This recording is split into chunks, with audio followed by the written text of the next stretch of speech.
Why is it adults are always telling us to have protein with every meal? What makes protein so great? It turns out actually that protein helps you sustain yourself and helps give you the ability to go on. Kids should have protein every day for many reasons. Protein can help keep your bones strong. Protein helps the oxygen flow through your blood, and protein is food, so we're lucky to have it. Kids should have protein every day because it keeps your hair healthy and your bones strong. If you have weak bones, you can't do most fun things because the risk of fracture is higher. You could hurt yourself, and when you're in the hospital, you'll probably be hoping that you had stronger bones and they didn't break so easily. Just having your hair falling out in clumps will be obvious that there's something wrong with you, and it's just hard to manage. Protein will prevent all this from happening because protein has certain minerals in it that keep you from losing your hair and breaking your bones. It keeps your bones strong. I remember one day when I was having trouble deciding breakfast and I was questioning my mom. "What do you want for breakfast?" my mom asked. I hesitated. "Waffles," I explained. "You need to have something with protein in it," my mom replied. But when my mind said, "I'm stubborn as a mountain." "Waffles are healthy," I retorted. "It doesn't matter if they're healthy, which they're not. They need to have protein," my mom replied. I was a little kid, stubborn. Protein is good for you. Meat, shellfish, and some other things. Peanut butter? Can we have some shellfish with the waffles? I joked since my mom was still sending waffles. Haha, very funny. "I'm allergic to shellfish, if you have forgotten," she said. "How about meat and waffles?" I asked. "How about peanut butter and apples?" she responded. "Okay, why do I need protein?" I had been wondering that during her suggestion, so I barely heard it. "Protein is good for your bones," she replied simply. "What happens if you have bad bones?" I asked. "Well, if you have bad bones, you break your bones more." "I'm happy that you care so much about the subject, I guess," she answered.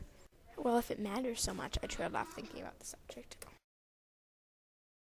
Breakfast is often called the most important meal of the day. I agree with the statement partially. All meals are important. Breakfast is just the one that determines your mood for the rest of the day. If you have enough food, you will have enough energy. If your food is healthy, you will feel filled up for the rest of the day. Protein is good for breakfast because it is really capable of fueling you for the rest of the day. Protein is good for your bones and hair and many other parts of your body because they are made of protein. Ligaments, tendons, muscles, hair, nails, teeth, skin, tissue, organs, and bones are all made up of the same type of protein. Since thousands of your body's proteins are broken down every day, the body requires for you to replace them. The more you exercise, the faster you lose protein, and protein requires daily replenishment since protein cannot be stored and needs to be consumed every day. In addition to weak bones and baldness, lack of protein can lead to less oxygen flowing through your blood. Protein can prevent that. Hypoglycemia is a disease caused by lack of protein in the blood, and it can cause very dangerous things that by eating protein you can avoid. Hypoglycemia can cause shortness of breath and the inability to breathe. Those two things can be fatal. Protein can help the oxygen flow through your blood. Some people in other countries don't have the privilege that we have being able to eat food rich in nutrients. People in countries where food is scarce probably don't have food with protein. Food such as meat, peanut butter, fish, shellfish, etc. And that's just a portion of protein food.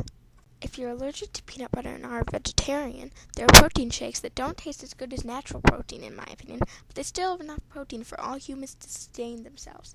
In other countries, they don't have any of this, and they need it. The people who require protein the most are athletes, people who work a lot, people who are starving, people recovering from surgery or illness, elderly people, and children. Athletes burn their protein. People who are starving and recovering need to renew themselves with protein. Elderly people's stomach acid drops when they're getting older, and protein helps restore that. Children need protein because they are growing and their body is constantly needing more muscle and tissue to grow. Protein is a type of diet food that keeps you from starving, but at the same time helps you stay at a healthy weight. Protein also has vitamins in it and is great food for a trip because it's easy to digest, and it will give you enough energy to survive for the rest of the day. I realize that a lot of kids and people don't get the healthy amount of protein. This is my opinion. If you don't agree with it, that's fine, because it's probably unlikely in that everyone in the world would agree. I think I gave enough reasons for people to start a diet including some protein in it. You're lucky to have protein food, so you should eat it. Then there's that burning question, will you? Protein will always be important, and your body will always need protein. Hope you got the message.